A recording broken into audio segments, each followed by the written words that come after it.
Hello, hello, everybody. Welcome in. Season 6, Week 12. Let's go. How we all doing? Garlips? Ads? Stormy? Everybody here. We got the whole crew in, except Kylo. Kylo's not here yet again. It's okay. His current living situation is not conducive to streaming, so he is not able to join us probably for the rest of the month. Yeah, Kylo no. So it's okay. We can we can uh we can work around this. We stay flexible. That's how the wheel goes. Stay flexible, earn points. So, game of the week here is the Wheel of Sequels. Boom, Nightshade, the sequel to the PS2 Shinobi, a game that I had a lot of fun with, but I remember there being a lot of griping about this game. That said, Nightshade's supposed to be easier, so let's find out. What are our rules? Thank you, Garlips, for putting these together, by the way. Wheel of Sequels, Season 6, Nightshade, submitted by the Council, by the Wheel. Deadline is the 24th of September, 2024. Eligible systems and emulators, we have tested this on PCSX2. Here's the list of games that could have been. Yeah, semi-janky PS2 brawl 'em ups. Yep, that's 100% what it was. Of these games, I think I would have been most excited by Super Monkey Ball. Honestly, I was really feeling some more Monkey Ball. But that's okay. We move on. Also Earthworm Jim, but everybody hates Earthworm Jim except me. Me and Octo. Or Doom 2. Oh, Doom 2. Anywho. Nightshade, no, not that one, is a sequel to the 2002 PS2 Shinobi game, featuring a female ninja or kunoichi, which is actually the game's name in Japan. It is. Oh, Dead Rising 2, yeah. I remember when we did Dead Rising 1. It was a lot of fun. I actually went back and beat the game after the wheel. I figured out basically how to get the best weapons and the best setup, and once you do that, the game's a lot easier. Get the little mini chainsaws, and it's over. The game's over. Um, Developed by Overworks and published by Sega in 2003, it's actually the 11th game in the Shinobi series. As Hibana and other characters, you are tasked by the government, capital G, to eliminate the members of the Nakatomi, no not that one, corporation, who have messed up Tokyo with some pretty freaky monstery robot-y things. Whoopsie, gomenasai. It received fairly average reviews for the time and occupies that solid 6 to 7 out of 10 PS2 action brawler territory, snuggled under DMC3, but certainly above One Chanbara. Yeah, I think that is yeah, I mean that is spot on. 100%. Wheel sequels are spoken, and as such, we'll be struggling through the sequel to Season 3, Week 18's Hack and Slash 'em Up Shinobi. Yes, it's Nightshade. Now, some who struggled through last season's nomination of Nightshade for NES might twinge a little at that word, but it's okay. Nightshade can do a lot, it turns out. Can do quite a lot, it turns out, being a cyber ninja with a sharp blade and an even sharper all-in-one bodysuit. Tokyo is all messed up. Something something clan, something something corporation, and now look here, monsters and robots or something. Honestly, we're sure the story is good and not complete bobbins, but let's be frank here. It's time to slice and dice, not pen the next Moby Dick. Yeah. Just point us in the direction of some stuff you would like in pieces, and we'll do the rest, and we'll do it stylishly. You're welcome. Yeah. That's what you should expect from this game. Please note, we've heard reports the x-axis is inverted as default, with no way to change this option. You can either keep things as they are, or you are permitted to change your controller settings to swap things back to sane, normal. Every struggler is permitted to play through the tutorial, available from the start menu regardless, to get to grips with the controls and make sure things are as to your liking, whether it be normal or inverted. You can go ahead and play the whole tutorial once through, off the clock. Just don't take the piss and hone yourself into a super ninja in the thing. Yeah. Take your time in the tutorial, but don't spend a week on it. I remember when we played Shinobi, I think it was the same where X was also inverted, and it took me a few levels to really kind of get the feel for it. Um, I don't like X inverted as default, but I can adapt to it. Rules. Completed levels over time. This time we are playing the NTSC-U version specifically. Select story mode as Hibana on normal. That's it. Those 3 things and you should be good to go. Have at it with some mechanoid mutants, and remember to wax that bodysuit. There are 13 levels in total, Google promises us. And so that's what a full complete takes. Yep. Yep, in Shinobi the levels were broken up into like A, B, and C sections. Not this time. It's just straight up levels. So, what does the manual look like? Let's find out. Maybe the manual will spill some secrets. Nightshade by Sega. Yeah, I like Nightshade. Nightshade was good. Grab a sip of water here.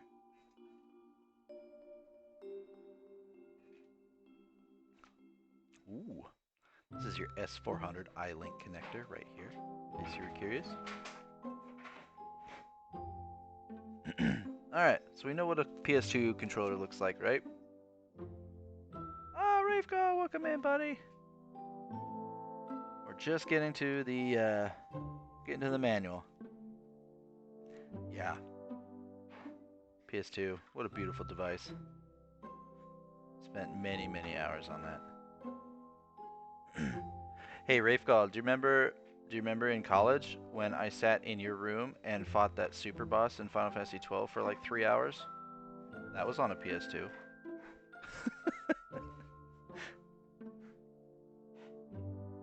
Oh, he might have ads, so he might not have heard me. But I did that.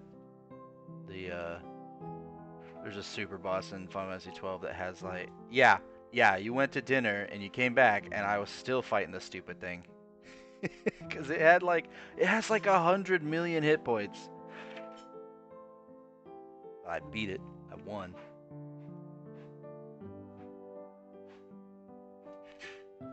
Alright, prologue.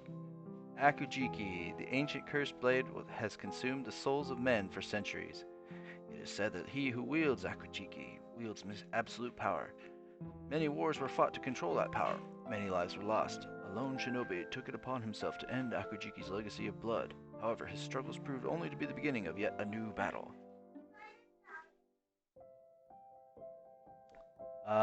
No. I sat there and finished it, and then I went and got dinner afterwards. Because he can, I don't want to get off on too much of a tangent, but he can get off on an instant kill. He has every chance he hits has a chance to instant kill. And so you really kind of have to monitor it, because sometimes he'll just go on a tear. Here's Hibana, a kunoichi, female shinobi, of the Shinobi Agency. That is a very subtle name for your agency. I wonder what they do. Hibana is assigned to government-issued missions. Put up for adoption at a very young age, she spent her childhood feeling neglected and broken-hearted. Although she was alone, Hibana's exceptional ninja skills led her to Jimushi Jim, Earthworm Jim, a master of ninja arts. Earthworm Jim molded Hibana's raw talent into the fighter she is today. After a life-turning event exposed her vulnerability, she has grown cynical and tired, dispassionately fulfilling her assigned duties. First rule of Ninja Club, right? Guru Hugane, a mercenary shinobi of the Nakatomi conglomerate. Kuro Hagane utilizes his improved cybernetic body to handle Akujiki. Oh, so Akujiki's your opponent this time instead of your weapon. I'm guessing. Hisui. As a loyal kunoichi of Jimushi's clan, Hisui holds resentment against Hibana. Earthworm Jim, a former shinobi of the Oboro clan, Jimushi was also Hibana's boss while he was under government employ. Now commanding the mercenary shinobi clan of the Nakatomi conglomerate, he is assigned the task of recovering the Akujigi before the government finds it. Alright, well, there's your story. People are mad at each other, that's about it. Playing the game, press the start button during the title screen. Yeah, we know that. New game, start a game from the beginning, that's what we're going to want to do. First time you play, only the story mode will be available, so we want story mode. Select your character and level of difficulty before entering the story mode. Initially, Hibana is the only selectable character, but by achieving certain goals, additional characters and game modes will become available for playing off of the wheel. We are only doing Hibana. Unlock the following game modes by collecting items while in story mode. You can unlock time attack, survival, and mission for your own time off the wheel.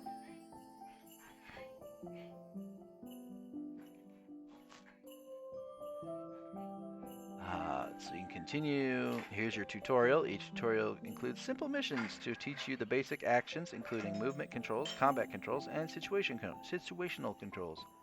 Instructions for button configuration, such as beginner controls, are also available through the tutorial. There's extra hidden modes and options. Love options.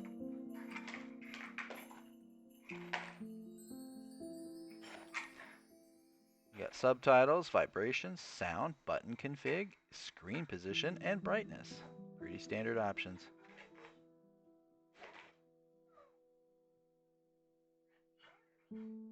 Yep. So you can kind of see it faded out here, but you can change the buttons.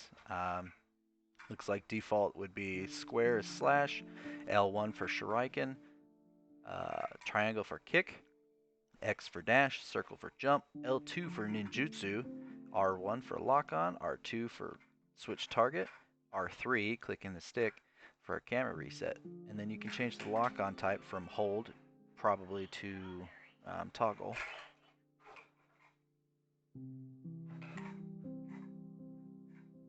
So here's your game screens. Your enemy counter is in the top right. Each blue icon represents an enemy on the field. The icon will turn red when defeated. Okay, so you can see how many monsters, robot things are there per room. The lock-on marker is this weird thing. Displayed on target enemy who is locked on. Marker of enemies protected by an armor will be displayed in red. Up here in the top left corner, we'll skip ahead a little bit, is this thing. And here, this top thing with all the little pips, little backslashes, that's your energy gauge, the energy gauge of the player character. This big bar is your chakra gauge. Chakra gauge increases when you attack enemies. Once a third of the gauge, probably this little marker here, is filled, you can use the stealth attack. A minimum of 3 attacks can be stored. Cool. Tate timer. The Tate timer will illuminate once you defeat an enemy. Defeating 4 or more enemies represented on the enemy counter while the timer is still lit will convert a Tate. Now I wonder how Tate works differently in this one.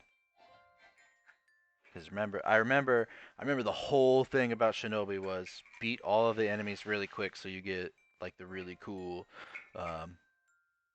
finishing move thing, and then they'd all explode, and you sheath your katana and everything explodes. Combo attacks. Number of enemies attacked in succession. Ninjutsu icon. The currently selected ninjutsu is lit. Scrolls. Number of ninjutsu scrolls available for use. Those were very handy in the first Shinobi. Shuriken.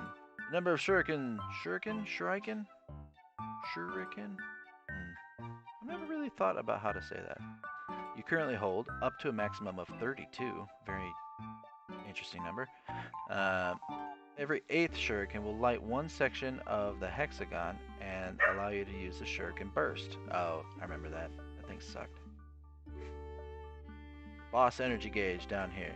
Displayed only when fighting a boss. Boss is defeated when the gauge is empty.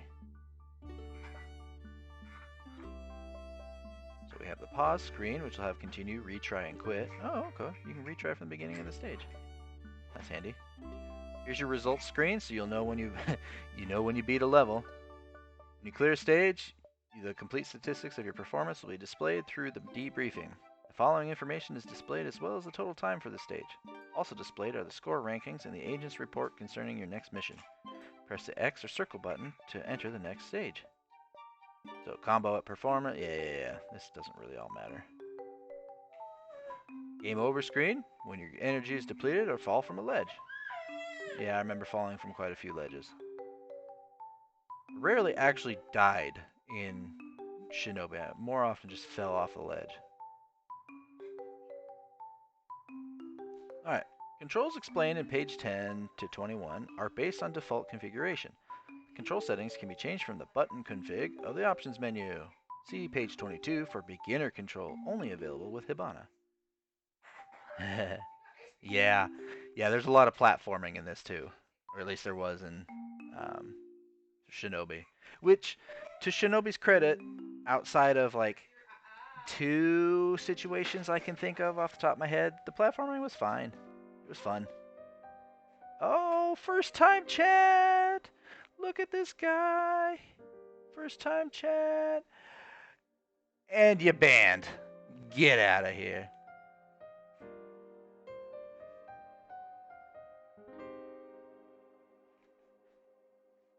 Alright, default controls. L2 button is ninjutsu. L1 button is your shuriken. Directional buttons to select your ninjutsu or menu item. Yeah, but it's 3D ninja platforming, so you're like double jumping and running on walls and bouncing and doing wall jumps and stuff. You know, so it's like, oh, awesome and cool and definitely not clunky early PS2. Actually, I guess this would be mid PS2 by now. Damn it.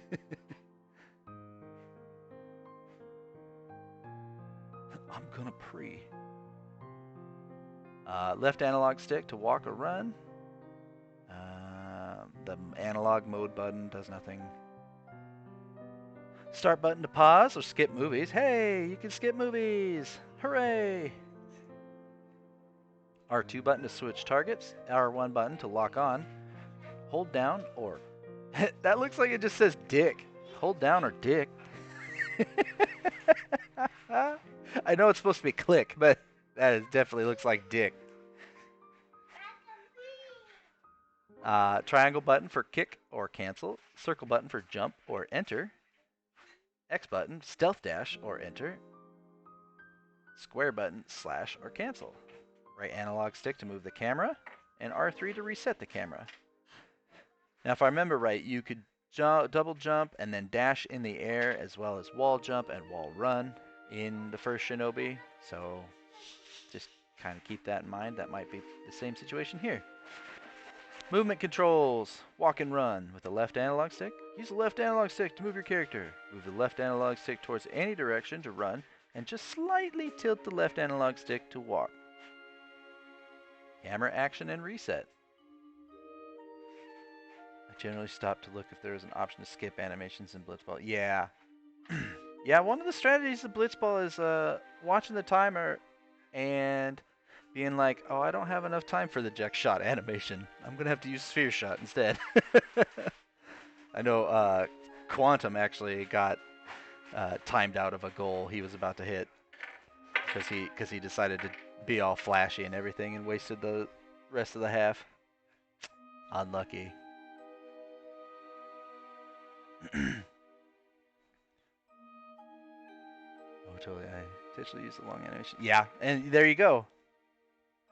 There you go. Yeah, you could actually use the animation to waste time if you're like, oh, I don't want them to get the ball back. Oh, Carlips. I'm afraid we'll just never agree on that one. I do love me some Blitzball. And in its defense, when you play the game as intended, where you can actually sign other players, it's way easier. But poor Keepa. Poor Keepa. I don't think he ever gets over like 11 catch. He just sucks so bad.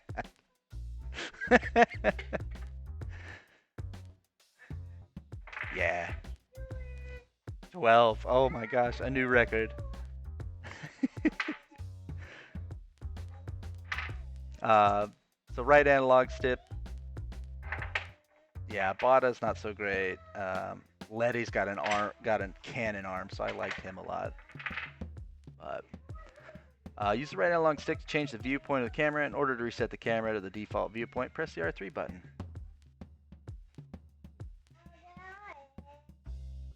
Then came the blue cats. We don't speak of the blue cats. Using the camera / lock on. To find hidden items or mirrors that create the force fields, which you must break, search 360 degrees by using the right analog stick to rotate your camera. To quickly locate any existing enemy, use the lock on to automatically direct the camera towards your enemy. Cool. Jasu. Yeah, Jasu was pretty good. Navi have been juicing.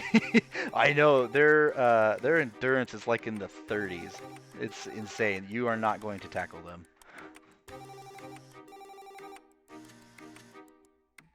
Jump. Circle.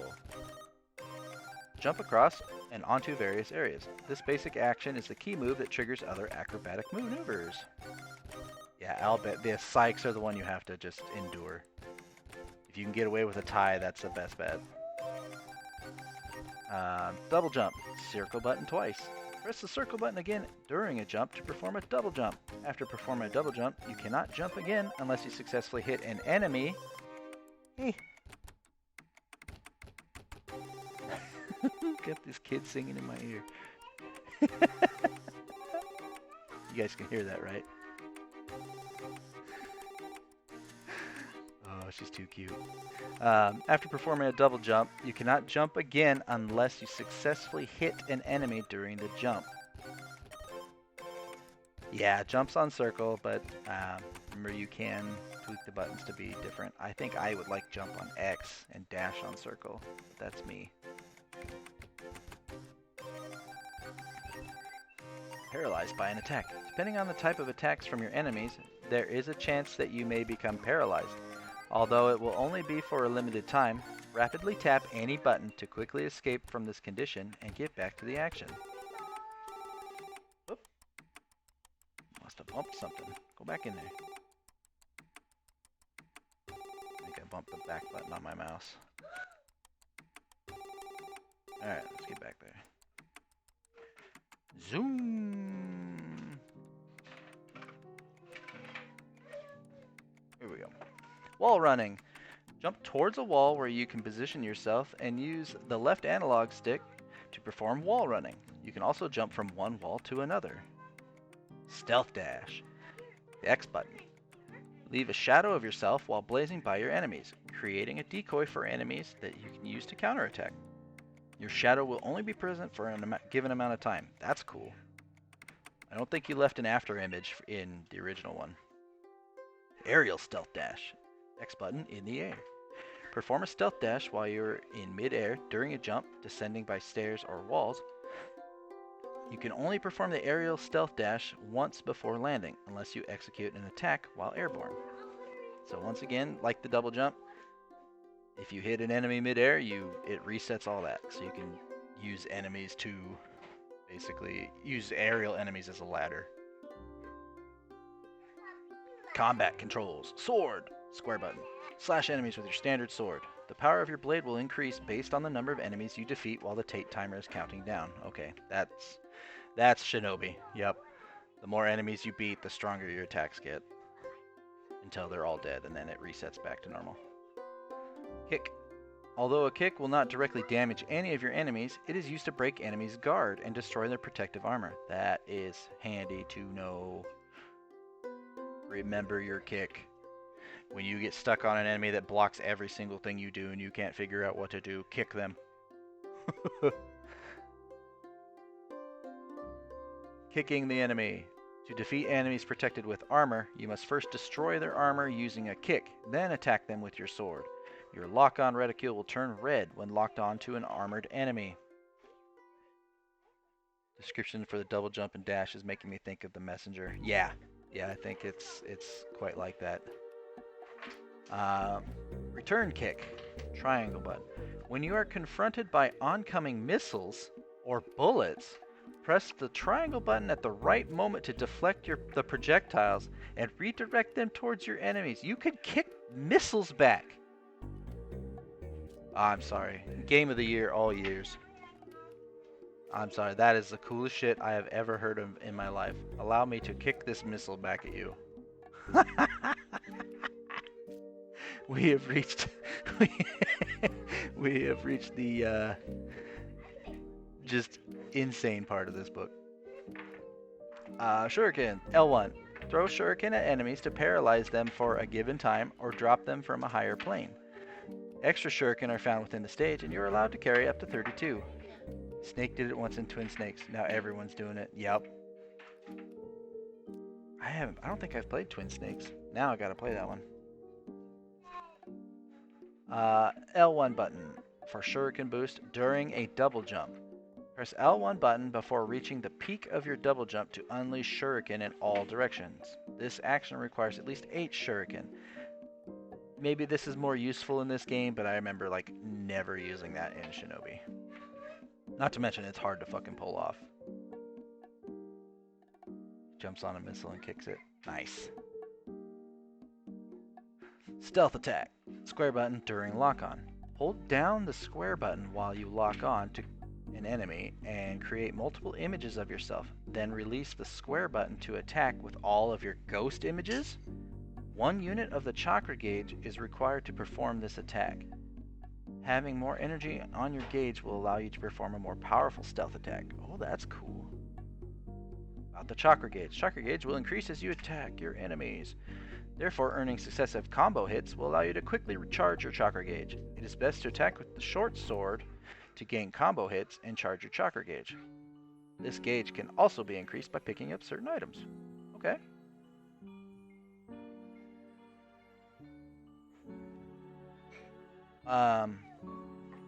Garlips, wasn't it you that nominated Metal Gear Acid?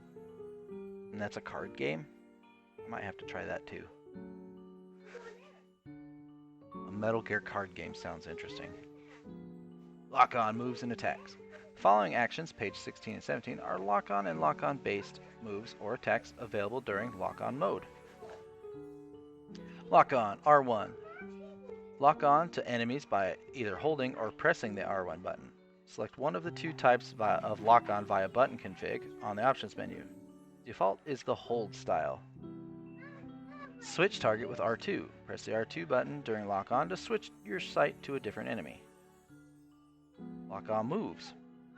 Using the left analog stick during lock-on allows you to sidestep, circle around towards the target enemy. Also press X button to perform a stealth dash during lock-on. And quickly take the rear position of your enemy. See the chart below. Oh, here's a handy chart. Player, target. This chart illustrates the maneuver options during lock-on mode. Pressing left or right during lock-on mode will have you go around them. Moving left or right during stealth dash while in lock-on mode. I think these 2 are switched around because I feel like this inside track here is your stealth dash because it goes right behind them. Whereas if you're just holding left or right, you'll go in a big wide circle. I think this diagram's off. And without lock on, moving left or right just goes left and right.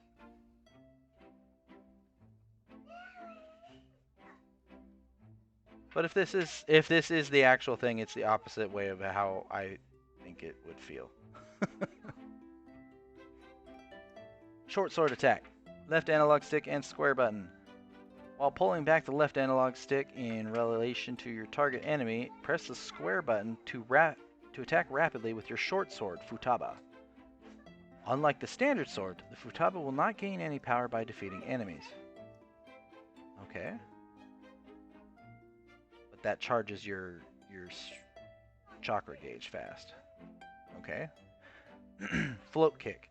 Left analog stick, then triangle button. While pulling back the left analog stick in relation to your target enemy, press the triangle button to kick an enemy into the air. Note that this action will not directly damage your enemy. Alright?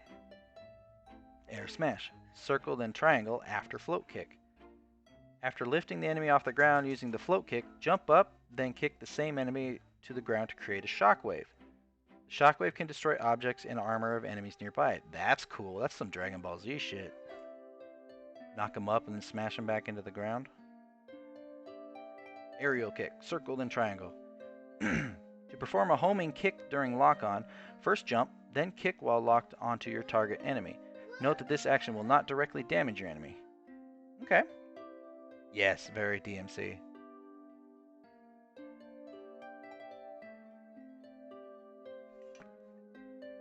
Okay. Situational controls. Aerial move. After taking off from the ground with a jump, you can perform another jump and one stealth dash while in the air.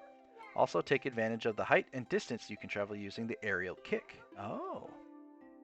The page is getting cut off here, but we'll see the second half here. Jump, jump, or jump dash. Let's go to the next page real quick. Stealth dash, jump, aerial kick to a lock-on. I imagine after you kick, that resets your jumps and dashes again. Okay. Aerial attack. By executing an attack or kick in mid-air, earn an extra jump and stealth dash to extend your aerial actions. Even when the enemy is defeated, you will be automatically locked onto another target by simply sustaining the lock-on mode. Use this technique to both attack and travel above ground. Slash, jump, stealth dash. Yep, just like I said. And you could jump and slash and jump and slash and jump and slash and jump and slash. By performing the above aerial actions, you can reach distant enemies or buildings. Utilize the wall running in conjunction with the aerial sequence shown above to increase your options while maneuvering above ground. There was a boss in Shinobi where you had to do this. You could not reach him unless you used his minions as a ladder to get to him. Which just so happened to be all the enemies in the area, so once you actually did get to him, it was like a one slash and he was dead.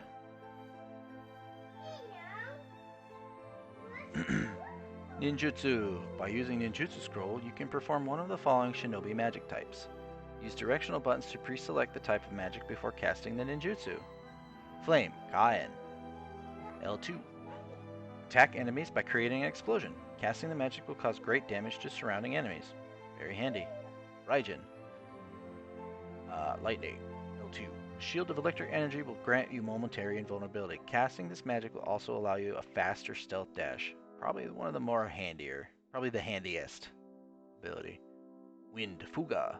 L2, then L1. Huh? Strike enemies from a distance using razor-sharp streams of air unleashed from your blade. Casting the magic will allow you 6 slashes to attack your targets by pressing L1. Okay. That's interesting. The Tate attack. A Tate timer will be activated once you defeat an enemy. While this timer is counting down, every attack or hit made during this time will increase your attack power. Aim to defeat more than 4 of the enemies represented on the enemy counter while the timer is lit to earn a Tate, or Death Blow attack. Here's your Tate flow. Here's how the Tate works.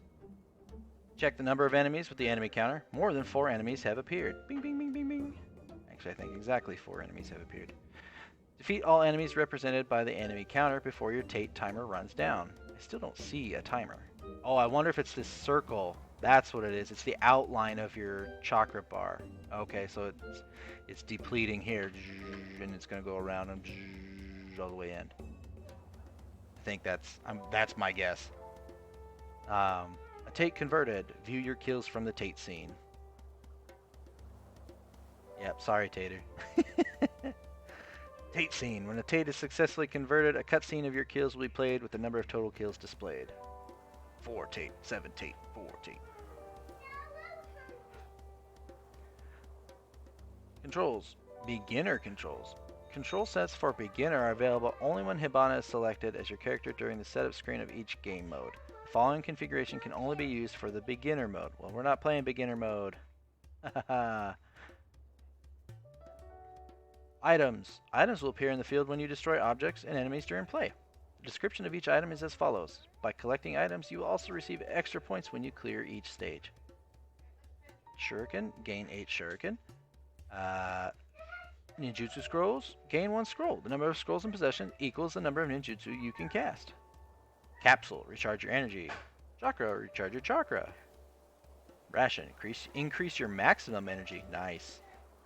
Bonus coin. Bonus items for extra points when you clear a stage. Secret coin.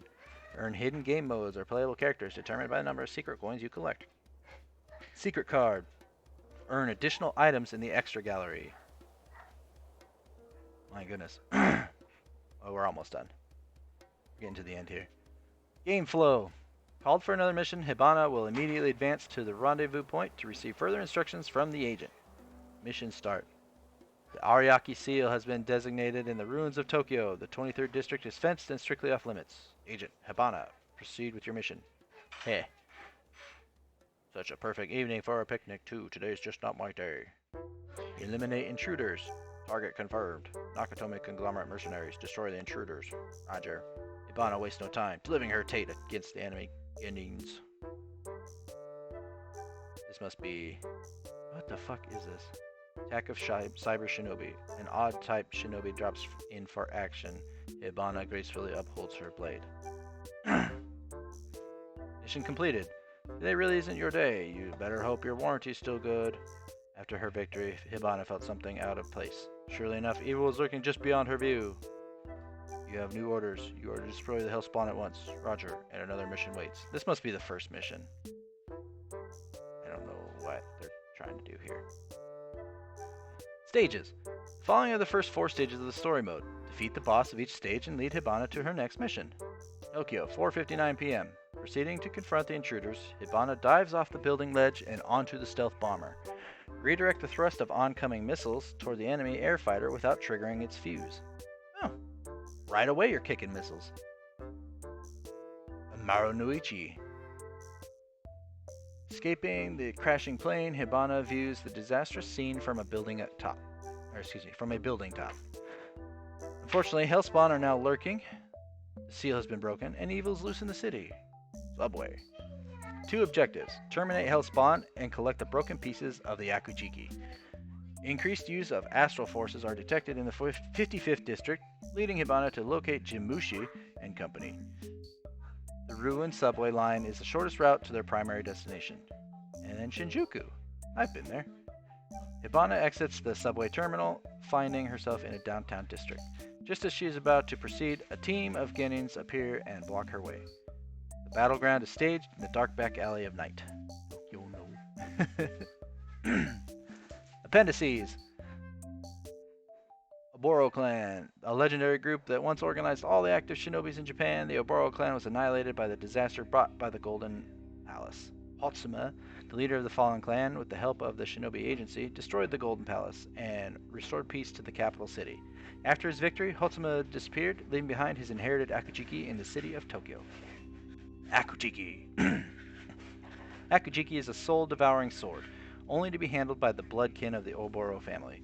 Apart from its awesome power, Akujiki feeds by taking the yin from enemies. But the curse of this bloodthirsty sword is that when it stops killing, it starts to absorb the soul of the user. Thankfully, we don't have to deal with that anymore.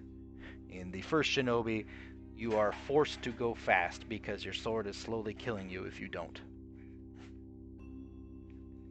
And by slowly, I mean quickly killing you. Ariake Seal. Since the disaster of the Golden Palace, the capital city was annihilated and the new government agencies were temporarily founded by Osaka. To defend Tokyo from further damage by the dark forces found within the ruins of the Golden Palace, the government has ordered Kagari Ubusuna of the Kumano Shrine to construct a powerful multi-layered force field called the Ariake Seal. Kagari placed one of the 9 pieces of the Akujiki in key locations of the endangered district to form the barrier of the seal, releasing/destroying force fields. I play Akujiki, the soul-stealing sword. I wouldn't be surprised if Akujiki's a Yu-Gi-Oh card.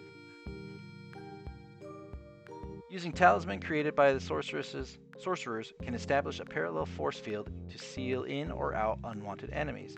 Break the mirror that seals the yang and either release or destroy each layer of the force field to advance toward the heart of the parallel fields. So this is basically how you open locked doors or locked force fields. Oh my god, my throat's going away.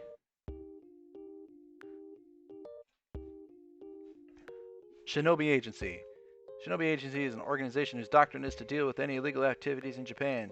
The agency directs government-recruited ninja units to suppress terrorism, guard important individuals, or even carry out an assassination. The existence of this organization is strictly confidential and is not common knowledge among the general public. Nakatomi conglomerate.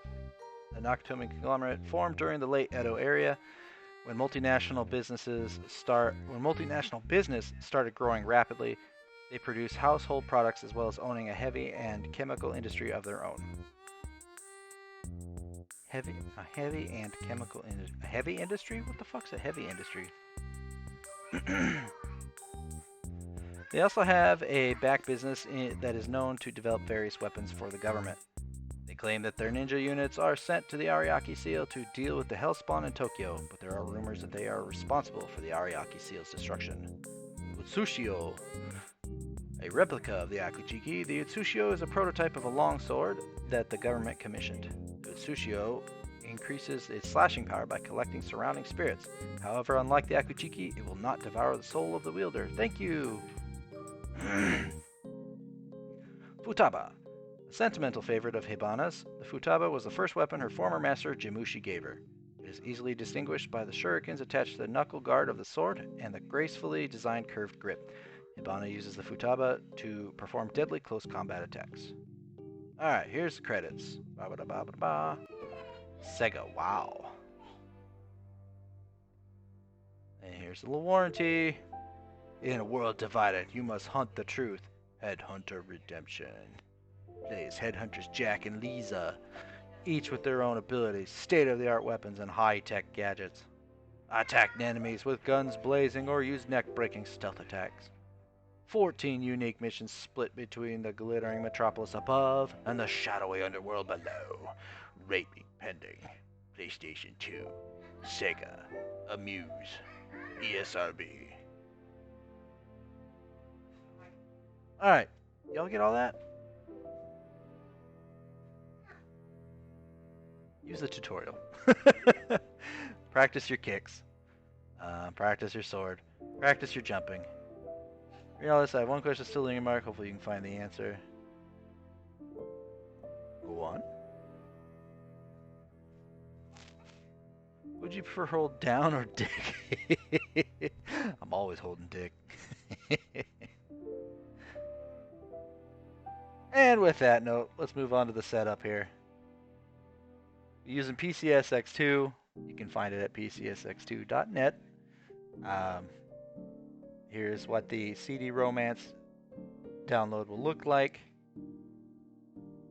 And then in the bottom right here, you can see how to boot ISO full from the PCSX2 menu.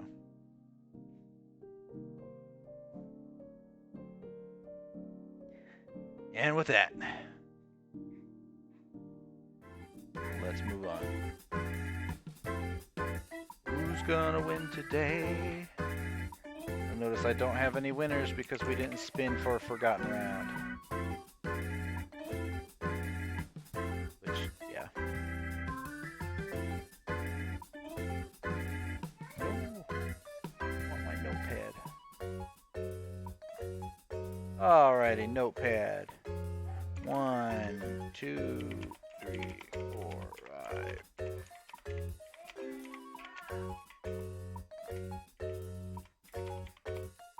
You need the points. Well, so far we have had 0 matches, so this is getting to be the wheel of you are not getting this position. Start with number 10.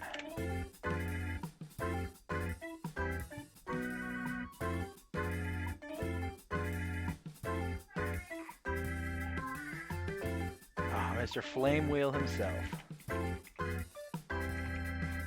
The original nominator of Shinobi.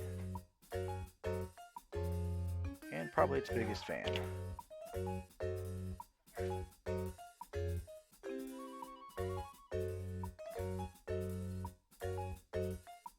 Yep, yeah, he is Hatsuma. Ash Knock, my wife. Probably not gonna play this game.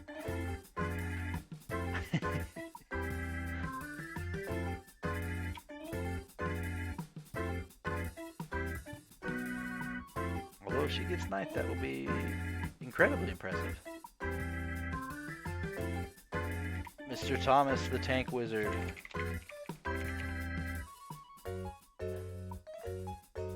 And number 7.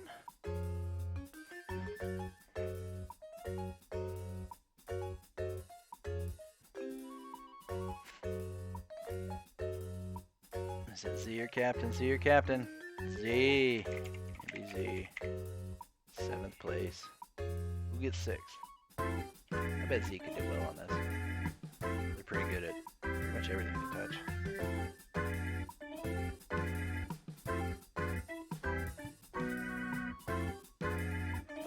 Oh, potato! Tater 84. Tater's been skipping a lot of rounds lately. Mr. Tato, watching you.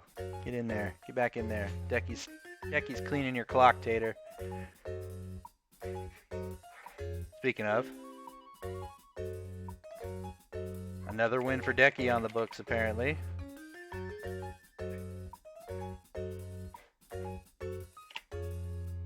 Fourth place.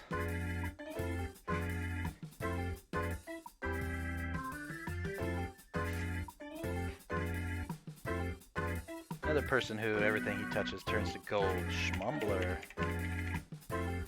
Very happy with his performance so far.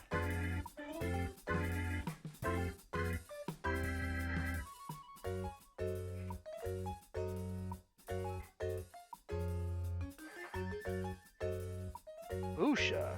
There's our boy. We love Foosh.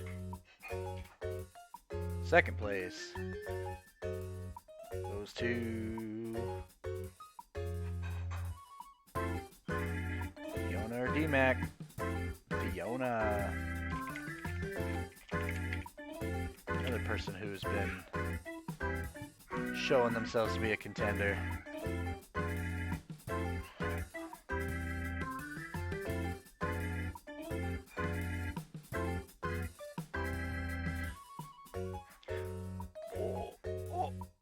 Mr. Quantum Player 1, get in here. First place. Sorry, Carlips. So what I'm taking from this is, since this is the wheel of guaranteed not getting these positions, you have a better shot of being on the top 10 now. So let's reverse psychology this bitch. Maybe I should have looked back on Forgotten Round. I didn't make any predictions for Forgotten Round, so.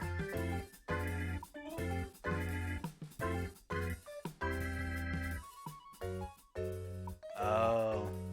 I mean, I guess I could have done that. That'd have been a lot of work, though. And I don't like work. Alright. Top 10's looking like Flame Wheel at 10th, Ash Knocked at 9th, Tom the Wizard at 8th, MVZ at 7th, Tater 84 at 6th, Decky F at 5th, Schmumbler at 4th, Fuchsia at 3rd, Nerdy Fiona at 2nd, and Quantum Player 1 at 1st. So, if we actually get a match this week, that's amazing. Congratulations to the winners. Yeah, that's it for Pre-3 this week, ladies and gents. Remember to read your manuals, read your rules, get your Final Fantasy mini games in by Wednesday, and best of luck. We'll see you next week. Bye.